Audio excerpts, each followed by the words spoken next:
এখনো পড়ে পড়ে ঘুমাচ্ছ? বেলা কত হয়েছে সেদিকে তোমার খেয়াল আছে? দোকানে যাবে না নাকি? আজকে তো বাজারের দিন। আহা গিন্নি, এই সকাল সকাল কানের মাথা কেটে আসলে কেন শুনি?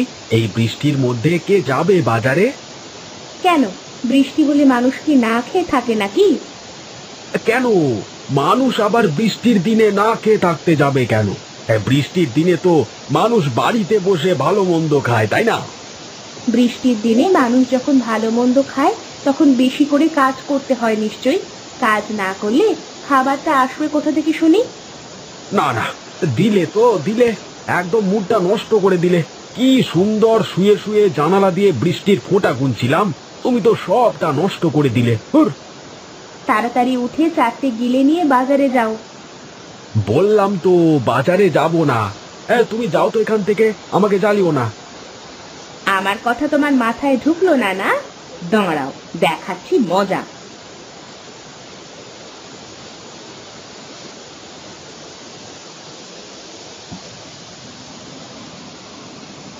এই কে কে কে কে ছাদ ফুটো হয়ে গেল নাকি রে বৃষ্টিতে? এ কি, তুমি আমার গায়ে পানি ঢেলে দিলে? বেশ করেছি, এখন উঠে বাজারে যাও, নইলে এবার ঠান্ডা জলের জায়গায় গরম জল ঢালবো। এই গোপাল দাদা, গোপাল দাদা, এই দাঁড়াও দাঁড়াও, আমিও যাব। আরে কানাই, আয় আয়, তাড়াতাড়ি আয়। এটা এই বৃষ্টি বাদলের মধ্যে কোথায় চললে দাদা? কোথায় আর যাব বল, সকাল বেলায় বৃষ্টির মধ্যে ঘুমিয়েছিলাম, বউ এসে গায়ের উপর পানি ঢেলে দিল। হ্যাঁ, তোমার তো গায়ের উপর পানি ঢেলেছে, তাও আমার বউ তো গরম খোঁচা নিয়ে এসেছিল। বলিস কি রে, একেবারে গরম খোঁচা? তা নয় তো আর কি বলছি। হে, তাহলে তো আমারটাই ভালো আছে রে। এখন চল চল, পা চালিয়ে চল তো, দোকানে যেতে হবে। তুমি কি পাগল হয়েছো নাকি দাদা? এই বৃষ্টির মধ্যে দোকানে গিয়ে কি করব বলো তো? গিয়ে দেখবো দোকান একদম ফাঁকা পড়ে আছে। দোকানে যাবি না তাহলে কি করবি? তোমার কাছারি ঘরেই যাই বরং, সেখানে গণেশও থাকবে, তিনজনে মিলে বসে আড্ডা দেওয়া যাবে। হ্যাঁ হ্যাঁ, তাই চল তাই চল।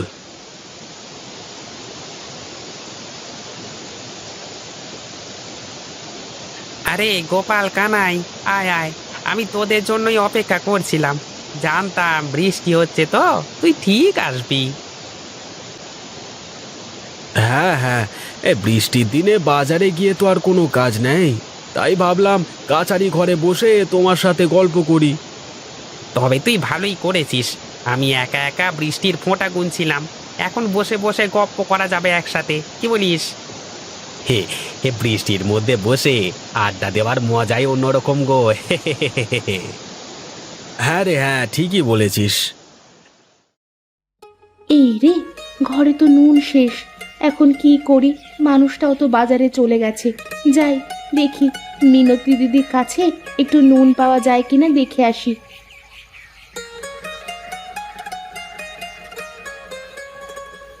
এই দিদি, মিনতি দিদি, বাড়িতে আছো? হ্যাঁ রে হ্যাঁ, আছি, আসছি। কি ব্যাপার মালতী, তুই আয়, ভেতরে আয়।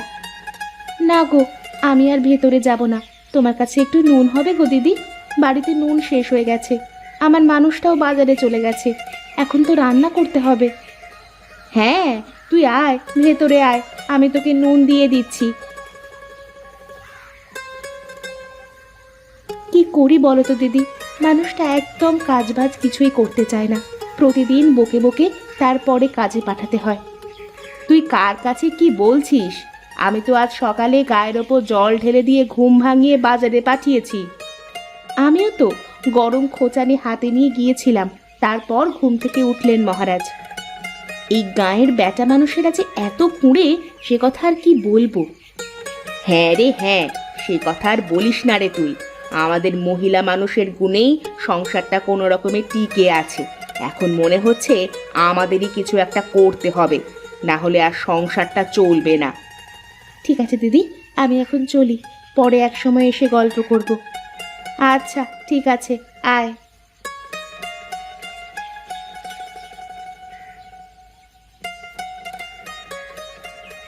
এই যে সুজয় দাদা, শুনছো? বাজার থেকে ফিরলে মনে হচ্ছে। হ্যাঁ, একটু বাজারে গিয়েছিলাম বাজার করতে। বাজার করেই তো ফিরছি। তা তোমার গোপাল দাদাকে কি দোকানে দেখলে? কই না তো, দাদাকে তো দোকানে দেখতে পেলাম না। দোকান তো বন্ধ ছিল। ভাবলাম দাদার দোকান থেকে এক খাঁচি ডিম নেব, তা তো আর হয়ে উঠলো না। আচ্ছা, আমি এখন চলি। বাড়িতে বউ বসে আছে, আমি গেলে তারপর রান্না করবে তো। আচ্ছা আচ্ছা, তাই যাও।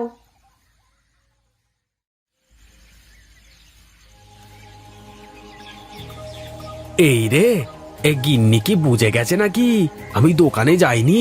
রেগে সাপের মতো গজগজ করছে তো।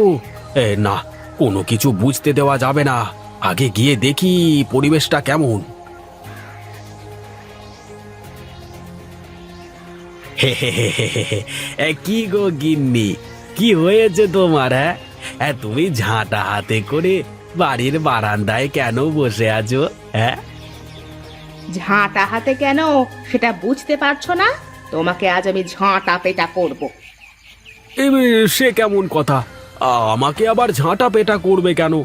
আমি আবার কি করেছি?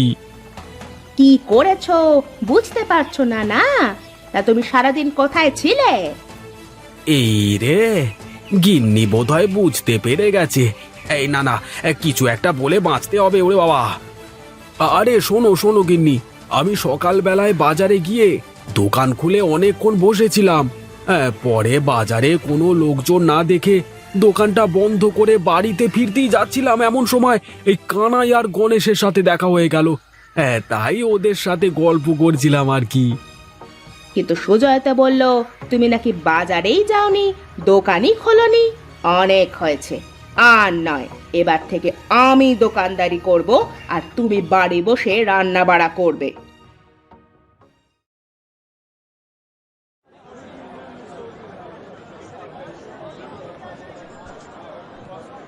কি ব্যাপার মেয়েরা, তোমরা দোকানে কি করছো?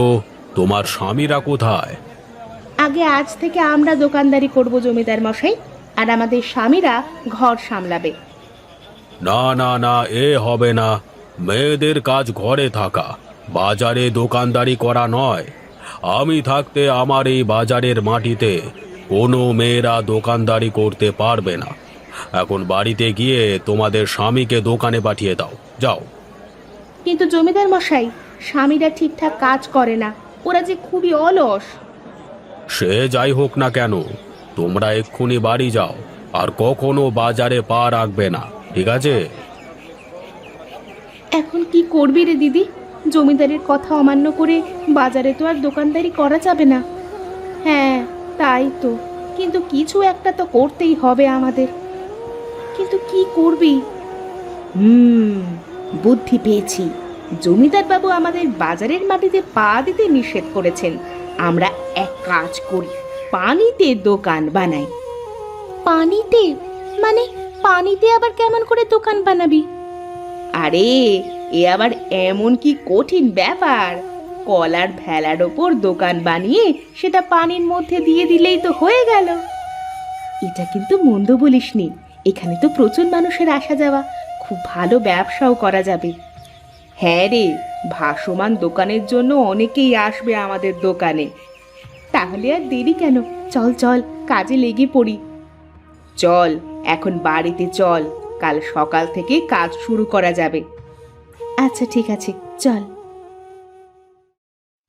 এই কানাই, আমাকে কলার গাছগুলো দে দেখি। সবগুলো বাঁশের সাথে বেঁধে ভেলা বানাতে হবে। হ্যাঁ হ্যাঁ, দিচ্ছি দিচ্ছি। এই নাও দাদা, গাছগুলো সব বাঁশ দিয়ে একসাথে করে বেঁধে ফেলো। আমার হয়ে গেছে, ভেলা একদম তৈরি হয়ে গেছে। হে, আমাদেরও প্রায় দোকান বানানোর কাজ শেষ। হ্যাঁ, যাক, অবশেষে দোকান বানানোর কাজ শেষ হলো। জমিদার মশাই, জমিদার মশাই, আপনি নিষেধ করবার সত্ত্বেও ওরা দোকান দিয়েছে।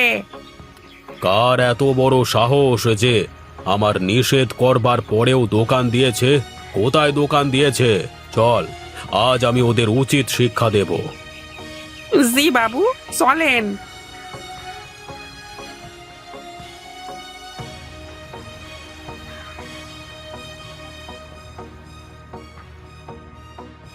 কিরে, তুই কি আমার সাথে মশকরা করছিস নগেন? তুই আমাকে কোথায় নিয়ে আসলি? বাবু, দোকানটা এইখানেই তো দিয়েছে ওরা। এখানে দোকান দিয়েছে মানে? আশেপাশে তো কোনো দোকানই দেখছি না। বাবু বাবু, এই দূরে তাকিয়ে দেখুন, ওই নদীর মাঝখানে ওরা দোকান দিয়েছে, ভাসমান দোকান। বলিস কি রে, একেবারে ভাসমান দোকান? চল চল গিয়ে দেখি।